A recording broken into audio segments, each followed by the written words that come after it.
All right, guys. I think we are with you. It is College SportsCast, and we are here to do our game day pick'ems.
All right, guys. Can y'all hear me?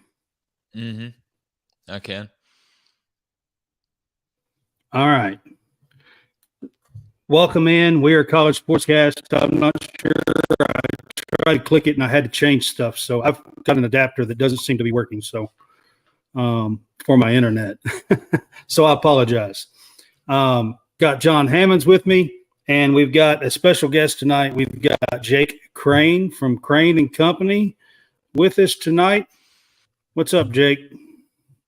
Oh man, just got some football going right now. Ready for another weekend of football. I know some people say it's not the biggest weekend of college football, but look, as long as we're playing football, I'm happy. That's so true. Absolutely, I agree with you. We are. We want to welcome you to College Sportscast and welcome you to the show. We appreciate you being with us tonight and talking a little football with us. I know you guys are on the Daily Wire. Is that correct? Yeah, Daily Wire. Easiest way to reach us on YouTube. I mean, it's Crain Company, Crain and Company. Head over there, hit subscribe. We just hit over 100,000 subs, so really excited about that. And yeah, talk a lot of football. If you got live call-ins and a live chat, it's a good time. That's cool. We appreciate you being with us. Hammonds, you got a question for Jake? Not. I mean, not off the bat. I just kind of wanted to hear his thoughts on the Texas Alabama game from last week. It was an intense battle Saturday night in Tuscaloosa. Yeah, I picked Texas going undefeated, making the playoff. Kind of stuck with my pick of them going into Tuscaloosa and being able to pull out the win. Just, because look, it comes down to personnel mixed with the coaching staff. I'm not a trends guy. If trends stayed the same, nobody'd ever get better, nobody'd ever get worse. And you look at what Texas returned up front on the offensive line. You returned 5 of your top 6 pass catchers. You bring in A.D. Mitchell from Georgia. You have some young but very capable backs, a tight end that's effective. And Steve Sarkisian, having a chance to dial it up, one of the best play callers, one of the witchiest of the witches out there when it comes to putting his team in a position and have a quarterback like Quinn Ewers that can make all the throws. That offense has really never been the problem for Texas. It's been defense and what they brought into the portal, what they've been able to develop in that front seven. And you saw it. They were able to get after Jalen Milroe, and Quinn Ewers left the game with a jersey as clean as when he walked in there. So I think it shows you kind of where Texas is right now. They finally have the personnel to do it. And as long as they stay focused and not let prosperity be a problem, this is a team that's really going to keep making some noise.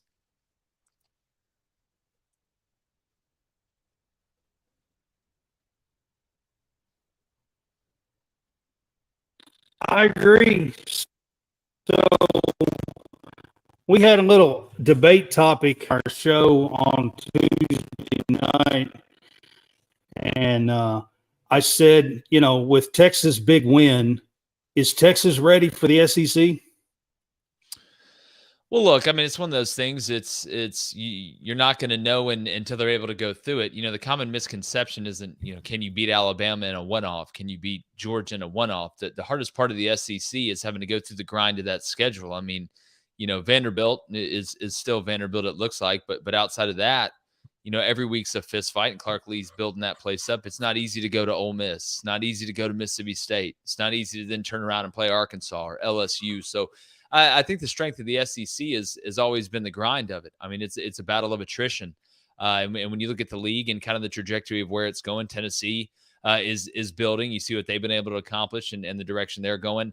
I believe Shane Beamer in South Carolina are on the way up. That offensive line's got to improve, but it will over time with how they're developing offensive linemen and the way they've recruited. So, yeah, I think Texas is one of the few programs that can come in the SEC and be able to have the NIL abilities that they have to bring in players that can compete. But again, it's I've never been to prison, but I guess you don't know if you can handle prison until you've been in there for a while. And going to the SEC, you're not going to know until you're in there and you're throwing punches. So that begs me to ask you about Tennessee. They travel to Florida this weekend, and a big tilt in the SEC. Where do you see that game going? Well, look, Tennessee hasn't won down there since 2003, but it's a new team. It's a new circumstance. Obviously, it feels like both these programs are going in different directions. Even though, going back and looking at the Utah game, Graham Mertz actually played better than what I thought he was going to be able to play. But Florida's got to be able to have some semblance of balance on offense when it comes to run pass. They really weren't able to run the ball successfully, really didn't try north to south. A lot of it was lateral. And then obviously they got, hurt themselves with penalties in big moments. You look at the special team penalty that extended the drive. Going all the way back to the first drive of the game against Utah, where they get into 3rd and 1 off a jet sweep, get a false start, end up getting in 3rd and 6, have to punt, and Utah hits them with a bomb the first play. So when I look at this game, Joe Milton's got to show it to me. Look, is Florida the best team in the SEC? No, but I think they're going to have to make him throw through tight windows and make the routine throws routine. I do think Tennessee wins, but I think Florida covers. I think this is a tight game. I think it's going to be a low-scoring game. One of my favorite bets of the weekend is the under. I got it at 59. It's at 58.5 right now. So give me the Vols because, look, I think people kind of always talk about Joe Milton and the warp drive offense and, what Josh Heupel wants to do on offense. I think Tennessee's pretty damn good on defense, too, when you look at him. And he's really upgraded that program up front. We always say on Crain Company, you want to go from the duplex to the suburbs the quickest, get better up front. I don't think enough people talk about that. So I'm going to go to another question. There's not a big slate this weekend. It's kind of dull in a way, except for a couple games. What's one underrated game that you're looking at on the schedule that says, hey, this might be a really good football game? Well, yeah, being the football junkie I am, as long as there's games being played, I'm going to be excited about it. But look, I always like when opposite styles meet each other. You look at Minnesota going to North Carolina.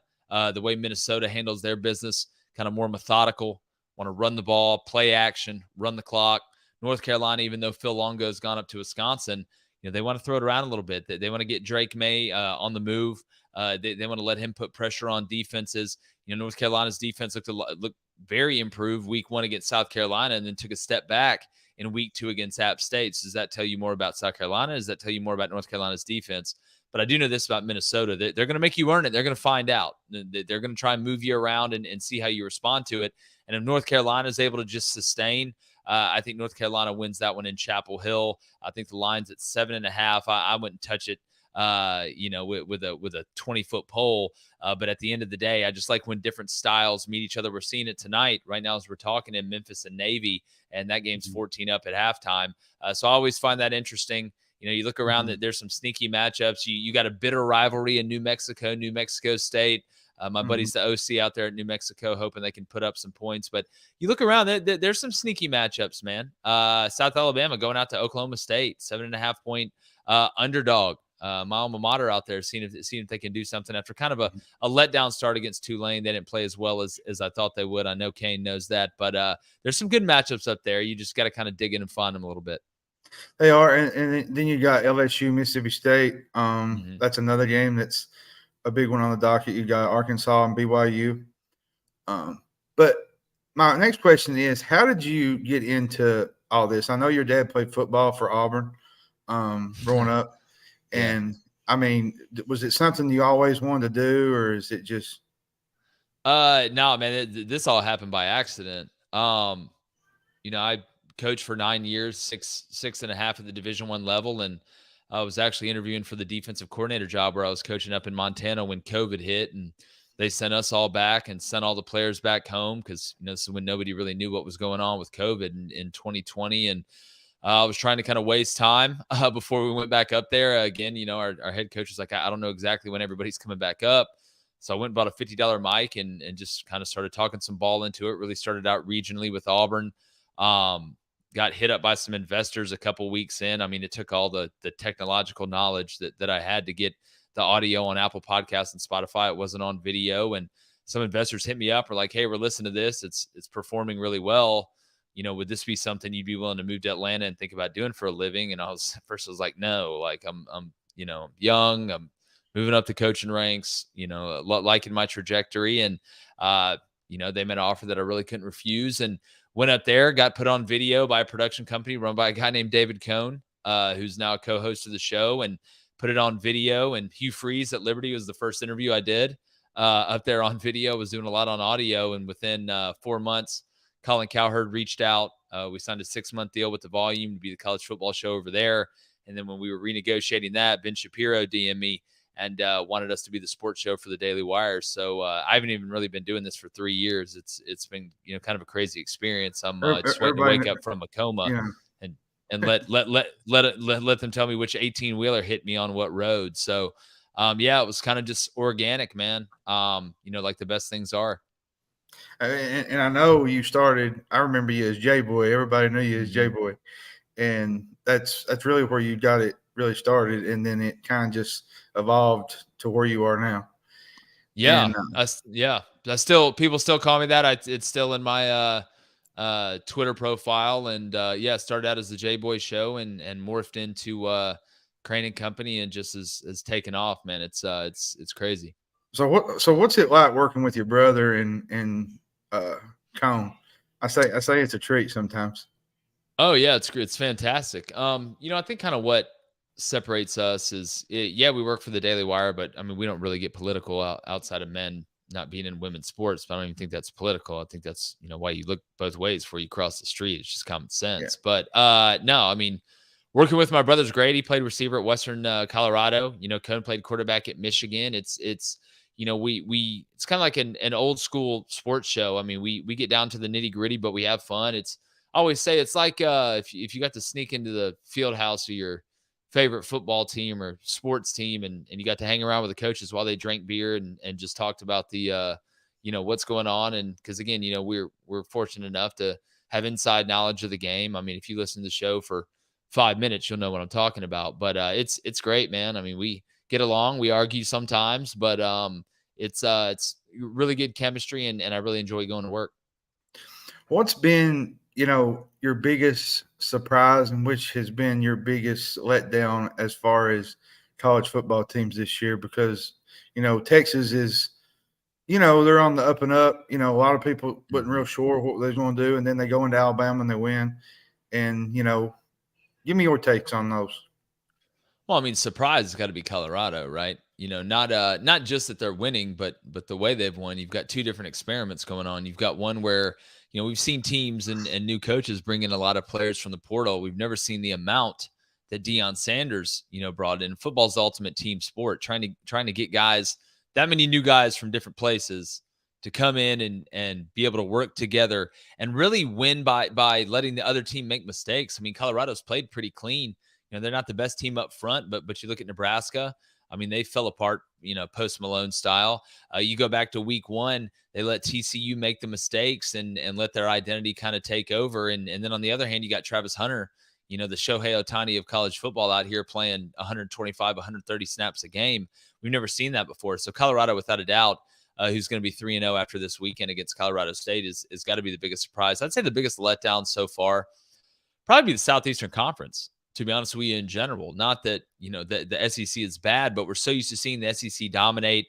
And then you look at North Carolina beat South Carolina. You look at what FSU did to LSU. I mean, even going all the way to Wake Forest, beating Vanderbilt. It seems that, the mix of the new quarterbacks at the top for the SEC and really in general, and that blended with the transfer portal that's kind of rose, a rising tide lifts all ships. I think we've seen some middle of the ground Power 5 teams really kind of move up and be able to replace some guys with experienced guys and have success. So yeah, I would say the SEC and then Wisconsin, kind of the way they played at Washington State. They're kind of one of my sleeper teams this year. Still a long way to go. Plenty of opportunities ahead of them, including Ohio State at home. I'm big on Luke Fickell. I thought him bringing in Phil Longo, the OC from North Carolina, who's got a great resume. I thought that was a really good decision too. So I'd say the SEC kind of being slow out of the gate, and then Wisconsin so far would probably be the letdowns that have kind of, stood out the most. I expected Alabama to struggle a little bit just because they had so many unknowns. You're changing your philosophy. You change both coordinators. You got a quarterback that's inexperienced. And to me right now, it looks like you're trying to fit a square peg in a round hole with what you want Jalen Milroe to do with a 3-step, 5-step, go through everything and instead of just letting that dog eat. Speaking of Colorado, do you see Travis Hunter and Shedeur Sanders as being Heisman finalists and being those guys that can work their way into the Heisman top? Well, right now, I think Shedeur definitely. Now, when it comes down to it, Colorado, you got to win enough games to be able to win the Heisman. Now, RG3, they won 9 games and he was able to win it. Could Shedeur do that? It's very possible. But look, we're going to find out a lot about Colorado. They're going to have some Heisman opportunities. To have Heisman moments, you need Heisman opportunities.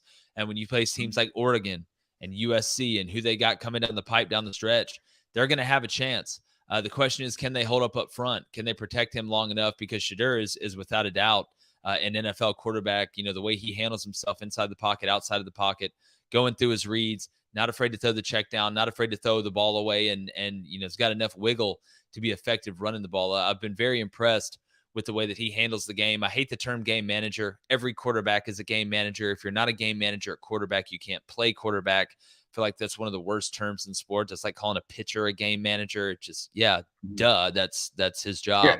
So, I do think Shedeur has a really good chance. I want to see how long Travis can play this amount of snaps. I know training and elevation helps you, but it's with the physicality, with the beating that you take even playing one side of the ball for a whole season. Trying to stay healthy on one side of the ball is hard enough, let alone both sides. So I think Shedeur for sure. Well, we'll go with one more question and we'll let you go because we was going to do just a 20-minute thing with you and let you go. But the SEC, as we look at the SEC, what makes it so down this year in your regard? Is it the quality? Is it just teams not playing really well? Or well, I think it's still early in the season. I would not be shocked if you see the SEC as this goes on. And, we interviewed Cole Kubelik today for our game day special that we're releasing on Saturday. And, he was talking about a point that one of his co-hosts, Greg McElroy, made, and it's everybody. It's across the board. You don't hit as much in preseason as you used to. So I think you're going to see some teams make some jumps. But that's across the board. It's not an excuse. I think what the reason you're seeing is you look at the amount of quarterbacks that you had to replace in the SEC compared to other places, including the Pac-12 that seems like they returned to every quarterback possible. And then Oregon State added DJU, who's been a great fit over there so far. We'll see once Oregon State gets into a little bit more competition. But I think you blend the changeover at quarterback. I mean, look at Carson Beck. Hadn't got a ton of reps at Georgia. Jalen Milroe hadn't got a ton of reps at Alabama. Tennessee replacing Hendon Hooker with a guy who's, the jury's still out on. Go up and down the board. I mean, Auburn bringing in Peyton Thorne, who does have some experience, but hadn't played in the SEC.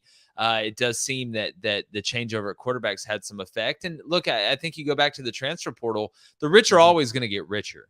That's how it works. But you're seeing some middle ground Power 5 teams really be able to bring in guys who have experience and supplement their roster, and some guys who are really good players who may not have gotten a ton of playing time at the place they were come in and have a chance to shine. So I think it's a mix of a couple things, but I would wait. If some of these SEC teams still look bad, in the next 3 or 4 weeks, even as we get into conference play, then I would call it down. I think just because they've had a rough 2-week stretch. It's a long season. You guys know this better than anybody. I mean, it's a marathon, not a sprint in college football. It so is. we're going to find out soon. But I think that's kind of one of the symptoms of the overall, not decline of the Southeastern Conference, but the slow start out of the gate. Well, and you got Devin Leary too at Kentucky. That's another one. He hasn't really played. He's got to play better. Mm-hmm. Yeah, it's off with his receivers. There's just something, they're not clicking together. But eventually they'll get it going, and Liam Cohen will get that offense together, and they'll figure it out. But Jake, man, early in the season, I'll just say this before we ride out. Early in the season, a lot of times the offense is behind the defenses. You'll see offenses, especially with new quarterbacks. That's why continuity is such a big deal, right? I mean, you look at Quinn Ewers, who's thrown to Xavier Worthy and Jatavian Sanders and all these guys. They've done 7-on-7 for 2 years now. You get a new quarterback in there, especially one that comes in during the summer. Game reps is impossible to simulate.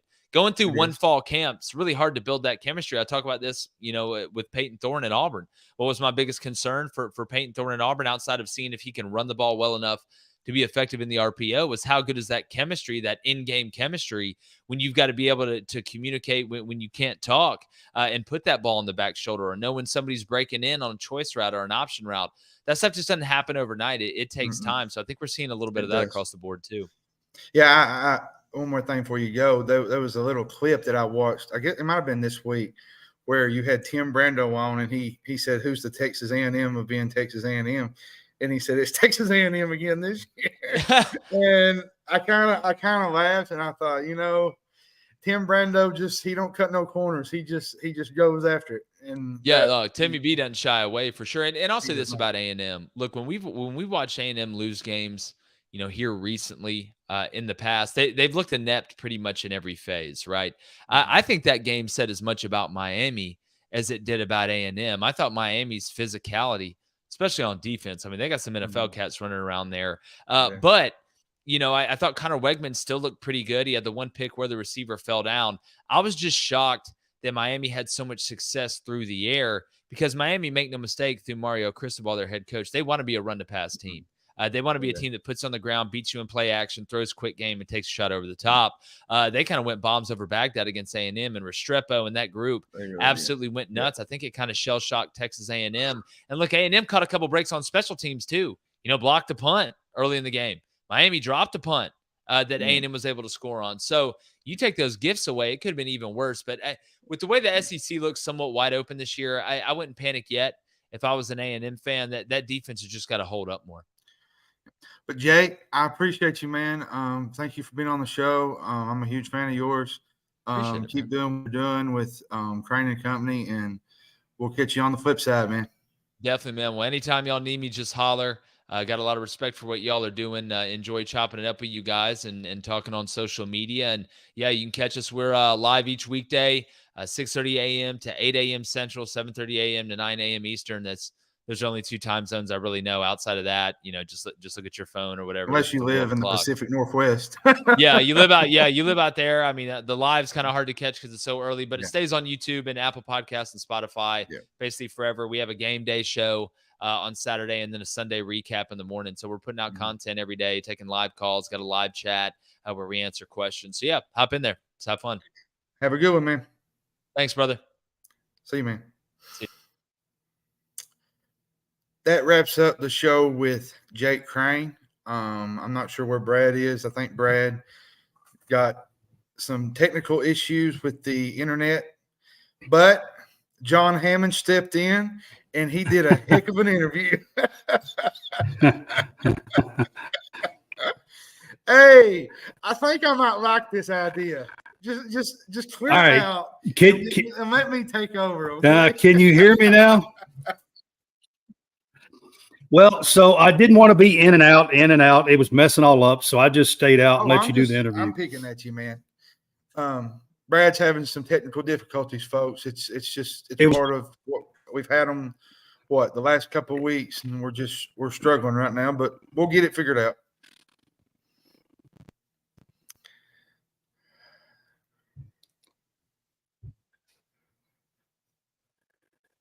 Yeah. So I tried a new adapter tonight, and just wouldn't want to work. it just didn't work. So I guess I wasted my money on that. We're good. Hey, Absolutely. It's what it seems like. What's that old saying? I didn't want to be in and out, so I just let you kind of do the. Nah, you're good, man. I took care of things. All right, so that was Jake Crain, and we appreciate Jake being on with us tonight. I apologize for not being in, but I just felt like the interview would run smoother. So I was kind of sitting in the background. I was listening the whole time, but anyway, so now we are set, and we are going to do. Oh my goodness. We are going to do our game day pick'ems.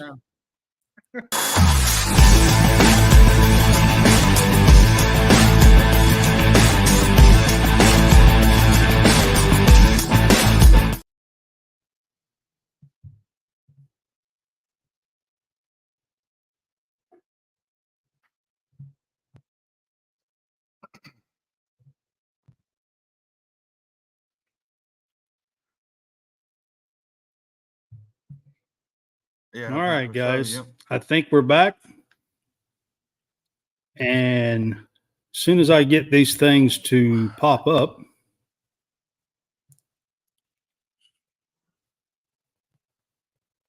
I got the list here with me. I just can't figure out. So I'm trying to find the list of the games that we're doing.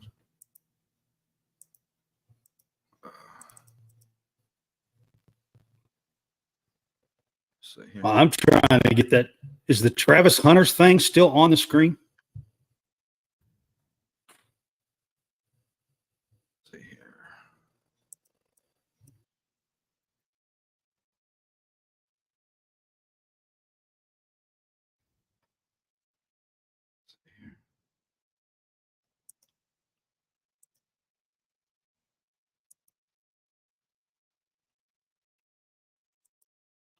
And he's left us again.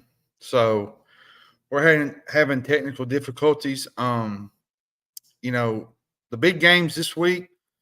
Let's go here. We've got Louisville plays Indiana on Saturday. We got LSU, Mississippi State on Saturday. We have, I'm going to go through this list. South Carolina, Georgia plays the 3:30 game. Tennessee, Florida plays the 7 o'clock game. And we got a few more, but there's just not a lot of games this week on the docket that really just jump out at you. I mean, you have, Arkansas and BYU, and you got the backyard brawl, West Virginia and Pittsburgh. You got Georgia Tech, Ole Miss, the rivalry from back in the old days. So there's not really a lot of games to really look at to say, woo, that just pumps out at you. But next week, hold your pants, because next week there's some big time games next week, ladies and gentlemen. But we gotta get through this week before we get to next week. Yep, if we can. All right, can you hear me? Can we hear you? Yeah, I hear you. The first game we're going to do tonight, guys, is Penn State at Illinois. Penn State is a 15-point favorite in this game, according to DraftKings. I do have our numbers scrolling at the bottom finally. Last week, I will say I was 8-4. John was 5-7. The bottom of the screen, 2 weeks, I'm 13-10. John is 11-12, and Taylor, who was with us the first week, is 5-6. So that's how the picks are so far. And John, we'll start with you on this game, Penn State versus Illinois. This will be the first road game for Penn State, but Illinois don't have the defense, and I don't think the home environment to rattle Penn State. And I think Penn State's defense is going to force Illinois to try and pass the ball, and I just don't think they're going to be able to do it. The last time these two teams played, I think, was 2021, Illinois, they beat Penn State, and I think it was a big was it a 9 overtime game in College Station? Not College Station, Happy Valley. I think it was a 9 overtime game where I think Illinois lost their quarterback. So this game's on the road at Illinois. It's a big test for, Penn State. But I think Penn State covers this game. Illinois has not impressed me the last 2 weeks against Toledo or Kansas. They're just not a really good football team. And I think Penn State covers this game. Yeah, I'm mostly with you on that. Penn State has got a really good football team. Drew Alar has been, around the top 10, so far through 2 weeks as far as passing yards and the way he has looked. And they have got talent.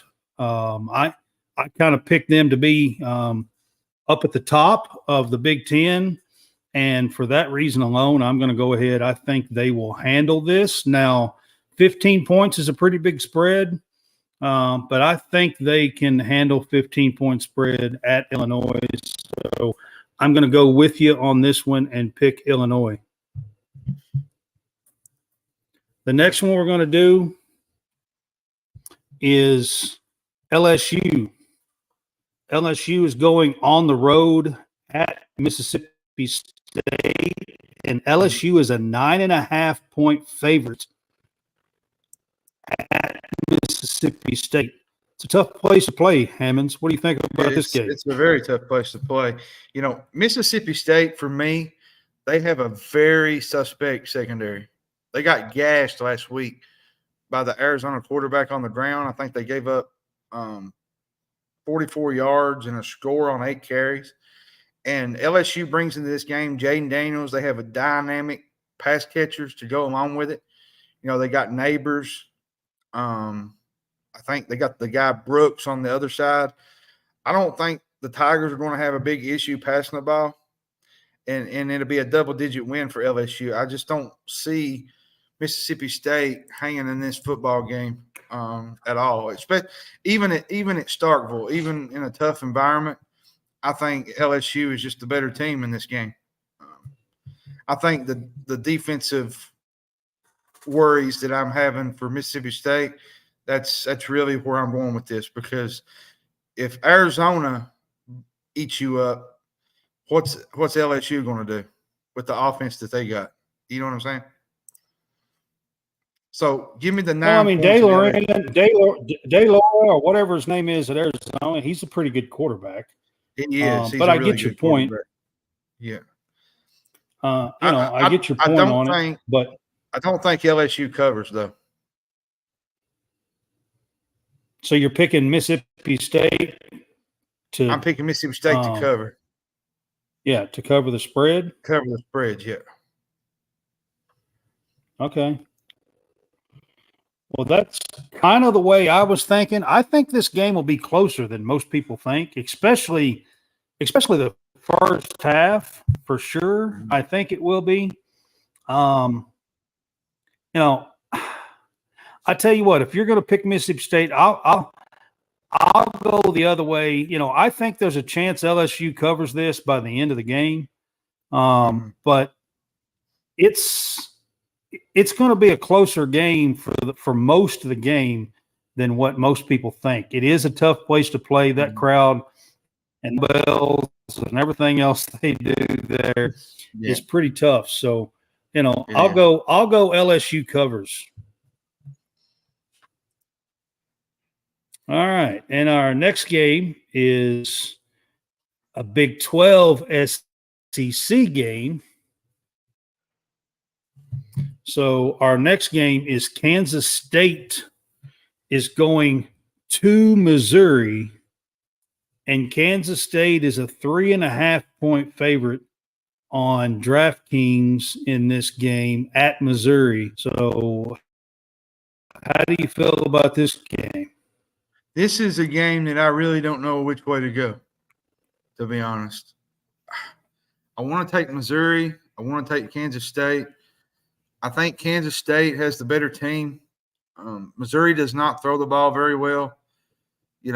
Kansas State does. I think they've scored over 40 points the last 2 games. If Missouri cannot throw the ball, they're not winning this football game. They got to make plays through the air. And I think Kansas State will do just enough to win this game on the road, because Missouri, if you look at them last week, they barely scraped by and beat Middle Tennessee State. And you can't do the things they did last week against a team like Kansas State, because Kansas State will make you pay for it. So give me Kansas State, and I think they cover this game. I think they go over the 3.5. I think this is a really tight game first half, and I think K-State pulls away late in the fourth quarter.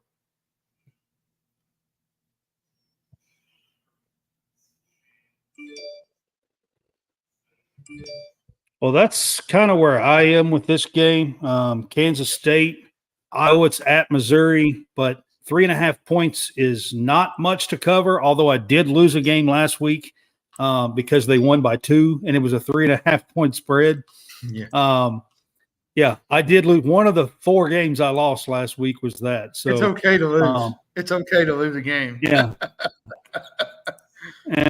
Well, I got the team right that won the game. I just didn't get the spread. So, but I'm going to do K-State and take the 3.5 points. I just feel like they're the much better team. Yeah. So I'm going to follow suit K-State and take the -3. All right. And then our next game is a Big Ten versus ACC. We've got Minnesota going to North Carolina. And in this one, North Carolina is at home, and they are 7.5 point favorite. Man, this is a very interesting matchup, and I'll tell you why, because you have 2 different teams playing here. You got North Carolina that plays offense, and you got Minnesota that plays defense. And which one's going to break first? I think Minnesota covers, but I think North Carolina wins this game. Drake May is probably one of the best quarterbacks in the country. He's on the Heisman watch. I just think there's too much offense. But I think Minnesota will keep this game close.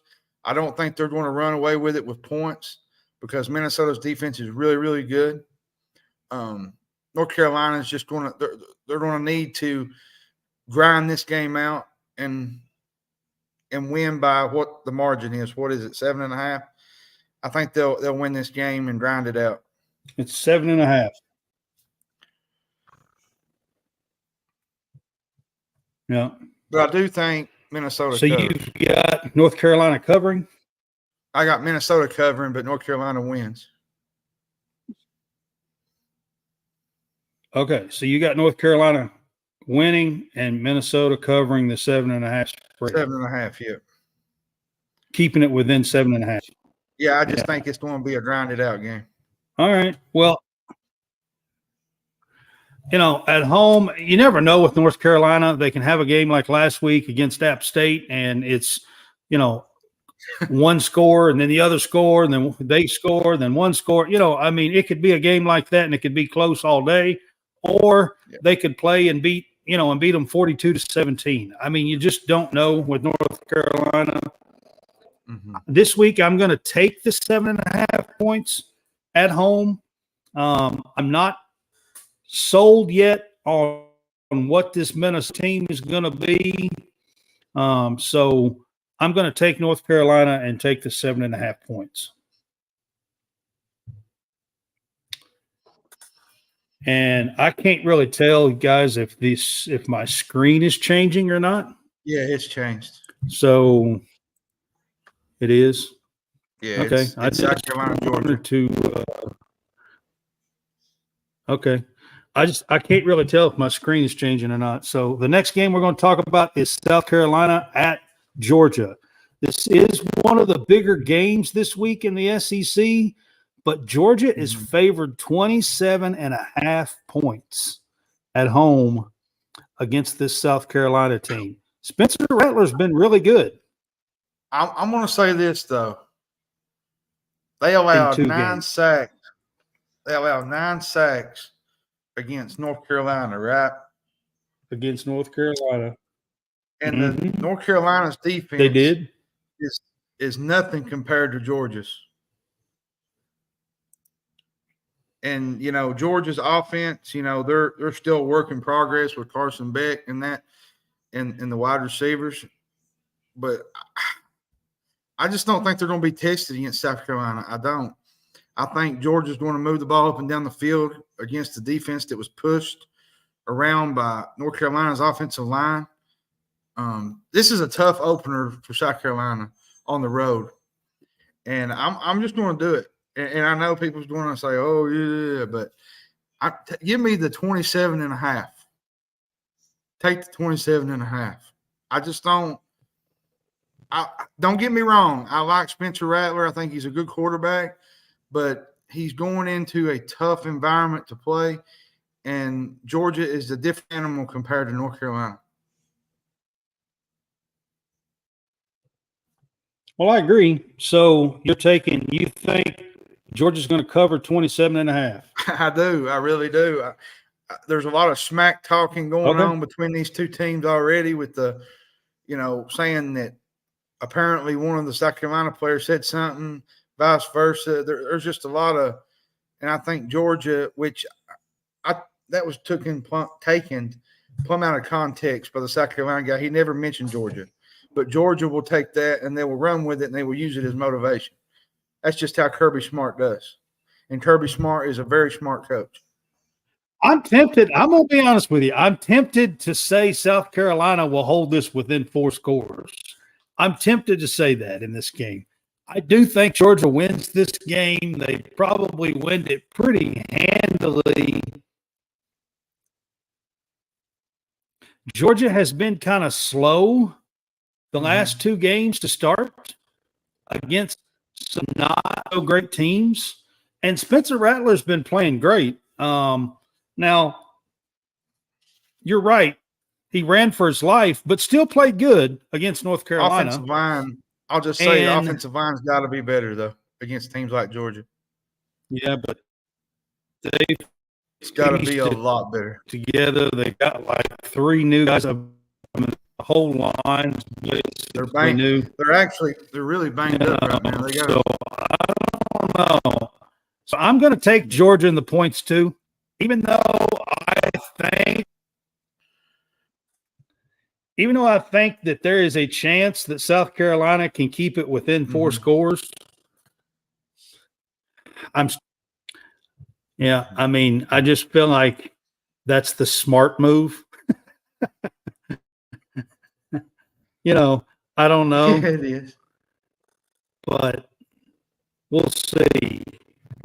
So the next game we're going to talk about is we're going. Washington's coming to town, and they are playing Michigan State at Michigan State. But Washington is a 16-point favorite at Michigan State. I don't even think this game's close. There's so much going on at Michigan State right now with off the field issues. Yeah, there is. Yeah. There is. Penix Jr. is one of the best quarterbacks in the country, and they have a tandem that will have problems stopping Michigan State or Washington. They've shown up on the defensive end as well. I think the biggest difference in this one is the inexperience with Michigan State. I just don't think Michigan State can win this game. There's so much going on with the coach, a lot of things going on behind the scenes, in the locker room. I just don't see this game being anywhere within 16, 17 points. Washington covers and wins this game going away. So, and I lost Brad again. He'll be back in a minute. While we're on that, let's see here. Tennessee plays you want to do the Tennessee game next? Did you finish this one? Yeah, I said Washington wins this game going away, 16 covering. Yeah, I'm picking Washington to cover in this game as well. I think Michigan State is an absolute mess right now, and Washington has a really, really good team. Really good team. Yeah, there's too much going on at Michigan State right now. Yeah, I agree with that 100%. So my next game, yeah, you're right. My next game is Tennessee at Florida. It's in the swamp. And Tennessee is a 6.5 point favorite. Here's a big one for you. The Volunteers have won 2 straight games, but they really haven't faced anybody yet. And they have to run the ball to win this game, I think. You know, their defense has done a good job so far. You know, they limited Utah even in the loss. They've done a really good job. That they're good at defending the run.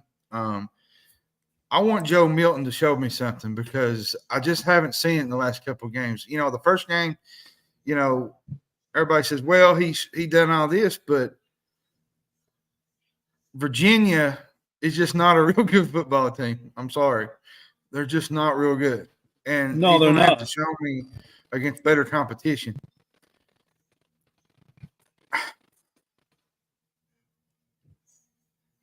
You know, Tennessee hasn't won. I'm not so sure that Florida's a real good football team. Not yet. That's what I was getting ready to get at.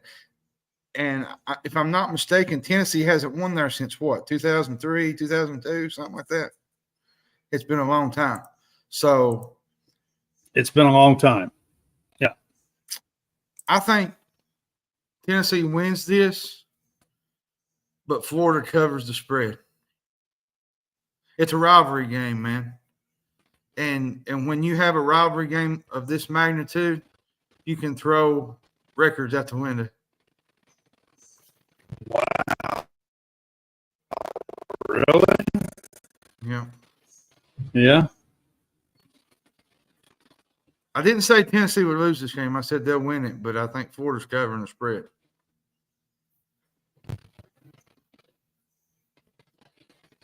Okay. Well, so for me,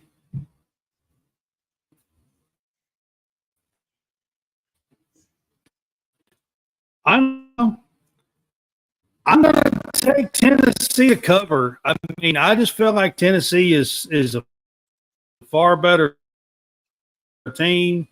I know Florida's probably going to try to run the ball down their throats. That would be what I would do if I was them. They got 2 good running backs. Yeah. And you're kind of echoing. It's going in and out. If I was them, I would just line it up and try to run the ball down their throats. Yeah. And possibly run 40 times, to be honest with you. That's what I would most likely do. But with that said, I think Tennessee's got the better team. It's 6.5, 1 touchdown. I think they can cover that. So I'm going to go Tennessee to cover in this game. Our next one that we're going to talk about Pittsburgh is Pittsburgh at Virginia. You know, and West Virginia. Okay, West Virginia is a 3-point favorite.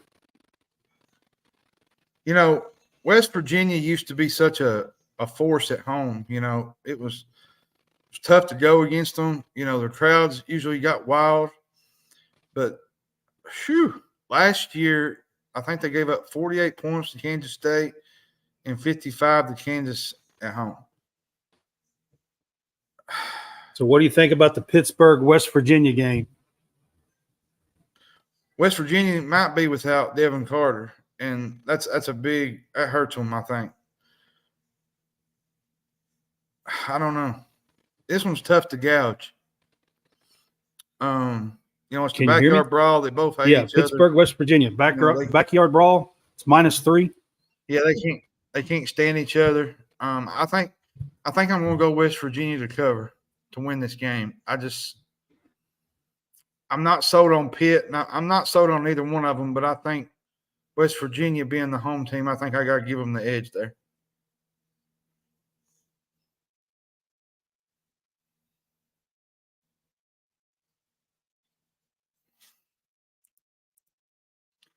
And I lost him again. We'll give him a minute to come back.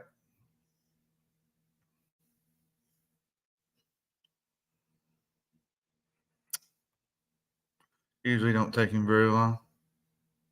Yeah, it's been bad all night. Bo. He's not had really good audio tonight.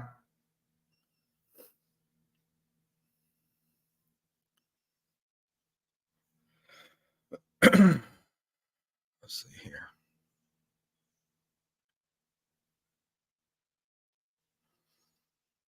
Hopefully he'll come back. We can get this finished here.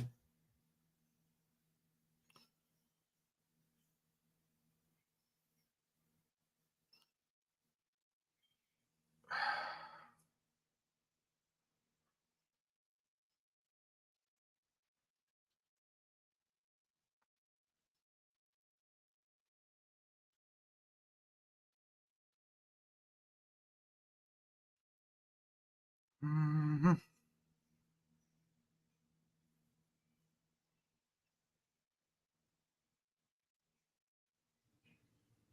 I told him your audio's been horrible all night. It's been. Yeah, I don't know what's going on with it. I really don't. I don't like. The other night I done this and it ran just fine, and then tonight I sat down and it's running like crap. So you get it. I mean, it's the same setup. I don't know. I don't get it. So it is what it is. So I'm taking Pittsburgh in this game. You want to do one more game to get this over with? Well, I've got just a few more is all we got. Okay. I got BYU at Arkansas. Arkansas is an 8.5 point favorite. Yeah. I think I'm going to take Arkansas on this one. I think they cover the spread. KJ Jefferson's probably one of my players to watch for this year, but they do lose Raheem Sanders, Rocket Sanders. He's a huge blow. I would go with the underdogs, but it's at Arkansas.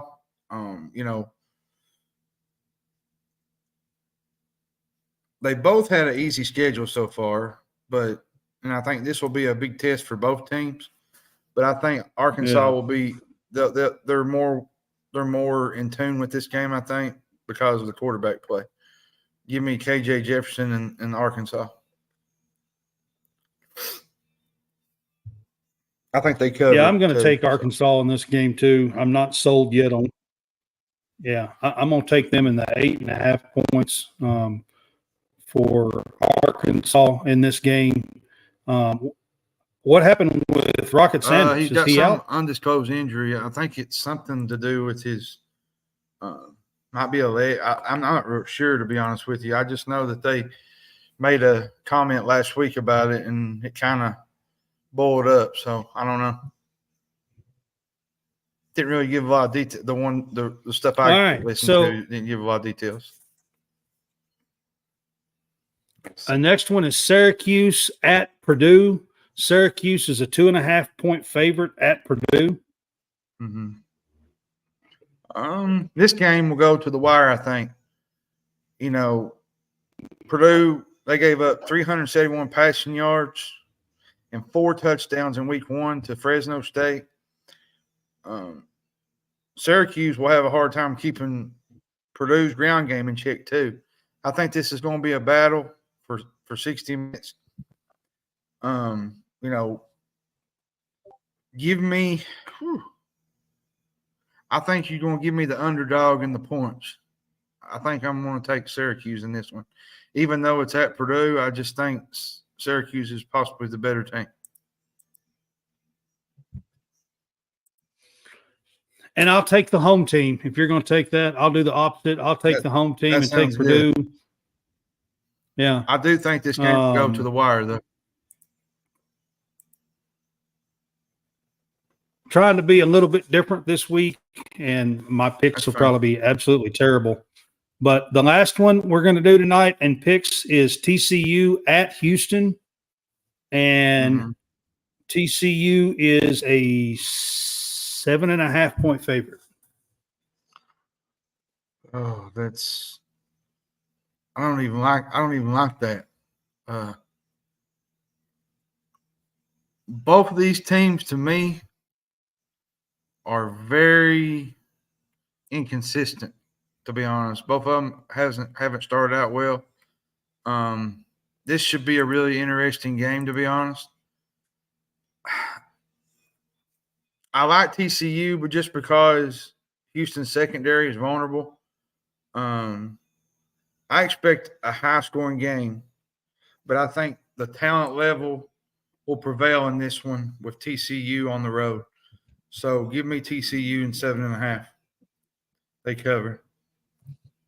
Yeah, Houston hasn't impressed me so far, to be honest with you. No, you hang around with, I think, was it Rice last week? I think maybe Rice. Yeah. You let Rice hang around. It's just. I know TCU got beat by Colorado in first game, whatever, but I'm taking TCU to 7.5 points in this game. Mm-hmm. I feel like that's the smart move to make, probably. So, I'm going to take TCU and the 7.5 points and see what happens. All right. So the past couple of weeks we've been doing an upset pick of the week. I'm here to tell you we haven't done too hot. We have missed both of them so far on the upset pick of the week. But what? What do you think? What do you think you're going to go with for the upset pick of the week? I actually think this week's kind of tough. It is. Give me I look for Duke to have a slow start. They've come out of the gate pretty quick. I wouldn't be shocked if they overlooked Northwestern in this game at home. And give me Northwestern. It's just a game that kind of just bolts out at you like Duke's done really well the last couple of weeks, but they're always due for that one bad game. You know what I mean? And I think this could be it with Northwestern.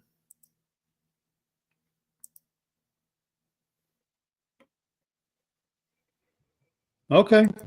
Well, I'm actually going to take a home team that is a 3.5 point underdog to Fresno State. I'm going to take Arizona State to win at home as an underdog. That's going to be my upset pick of the week. Fresno State has got a good team, and this Arizona team is starting Jaden Rashada. He's played 1-1, lost one. They lost last week to Oklahoma State, but was in the entire game. So give me Arizona State as my upset pick of the week. And then our locks of the week, John, you're 0-2, and I'm John, you're 0-2, and I'm 1-1 so far in our locks of the week. This week. I missed last week. My lock this week is Colorado. Colorado State coach opened his mouth and he's Yeah. fixing to have it. Yeah. He's getting to have meatloaf and mashed potatoes served to him. And Dion's That's going to serve it on probably so true. He's going to have it served Well, the on a spread's platter this weekend. 24. So they got to beat them by 24. Put it in stone. I think that's my lock of the week, Colorado. Prime time. After, yeah. All right. So I'm going to take a road team here for my lock of the week. I'm taking Florida State as a 26-point favorite at Boston College as my lock of the week. I just feel like Florida State is that good, and I really don't feel like Boston College is all that great of a team. So I'm going to take Florida State at Boston College on the road for 26 points as my lock of the week, and we'll see how that goes. And for everybody wondering, all right, so I apologize for the audio. You know, it's not been the best tonight. It's been in and out. So, and it's not really my audio; it's the internet connection. It's not the internet connecting connection. right. I'm guessing, yeah, it's the internet connection. So, yeah, but it's causing my audio to go in and out. But we'll be fine though. We'll get it straightened out. I'm not sure. We've run it 2 or 3 times here, and it hadn't done it. And now tonight it did. So I don't know. But John Hammonds did pull a Deion Sanders interview of the century tonight again. Jake Crain. Oh my goodness. Yeah, we want to give a big thanks to Jake Crain for joining us tonight. Yeah. We apologize for the difficulties that we've had here tonight, but Jake, come on, and we appreciate him being on. You know my head's going to balloon up. Oh, goodness. Oh. But seriously, though. We appreciate Jake coming. Next show is going to be Sunday for our week 3 weekend wrap-up show. The AP poll comes out just an hour or 2 before we do our show, so we always kind of go through the AP poll on Sundays, as well as do a college football scoreboard and run through the whole scoreboard of what happened. And hopefully I'll get all this worked out and we won't have an issue. It always seems to want to act up. So, yeah. But anyways, we appreciate you guys being with us. We will see you guys on Sunday at 3 p.m. Central Time for our weekend wrap-up show. Y'all have a good night. You too, man. Have a good one. Bear with me. It may take a minute to actually end this thing.